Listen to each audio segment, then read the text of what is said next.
how to create and save a favicon from Adobe Photoshop. So basically, let's create a new document. Really simple. We're going to go to millimeters on the drop down. I'm just going to do it 100 mil by 100 mil.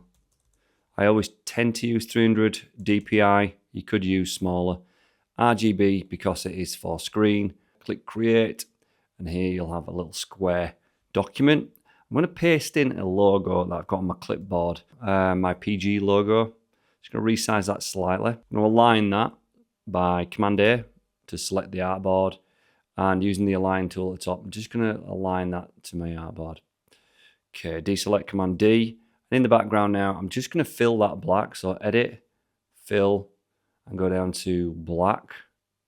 Press OK. So I've now got a bright yellow logo on a dark black background. Dark black. Black kind of dark, isn't it? Anyway, so we need to save this now. And we need to save it as quite a small file because it's going to go right at the top of your browser. So to save it, we're going to go to File. I'm going to go down to Export and Save for Web Legacy. And in here, we're going to have it as 32 pixels. So press 32 in your width, press Tab, and it'll go really small. Click on Save, and save your favicon. And that's the file now ready to be installed onto your website. Most WordPress sites now have some kind of back-end builder where you can just upload a favicon.